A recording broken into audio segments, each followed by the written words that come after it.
The U.S. Army psychiatrist who shot dead 13 comrades at a Texas Army base in 2009 has been convicted of all charges. Major Nidal Hasan faces the death penalty after being found guilty of 13 counts of premeditated murder and 32 counts of attempted murder. Major Hasan, 42, said he opened fire on the unarmed U.S. soldiers to protect Taliban insurgents in Afghanistan. The jury, which reached a unanimous verdict in 7 hours, begins the penalty phase of the trial on Monday. The 13-member panel must come to a unanimous agreement in order to recommend the judge sentence Major Hasan to death. If they do not agree, he will face a life prison sentence. Blocked argument. The U.S. military has not executed a service member since 1961. There are 5 inmates on the U.S. military's death row at Fort Leavenworth, Kansas, all at various stages of the appeals process. Among the last barriers to military execution is authorization from the president. Major Hasan,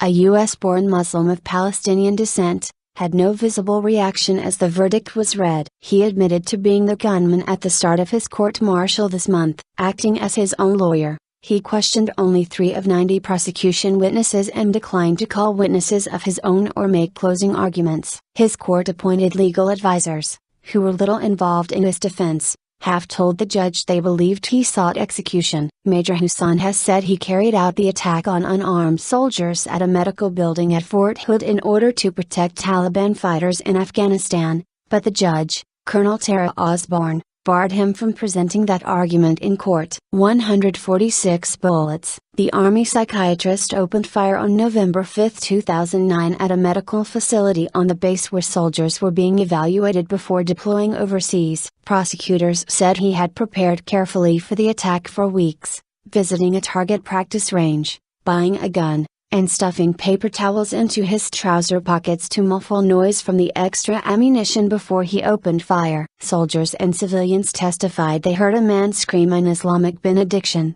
then saw a man in army camouflage open fire with 2 handguns. Witnesses also said Major Hasan's rapid reloading prevented the unarmed soldiers from halting the attack. 3 separate people who attempted to charge him were stopped by gunfire. Major Hasan fired 146 bullets, prosecutors said. The attack ended when he was shot by a civilian police officer. He was paralyzed from the waist down from the wound.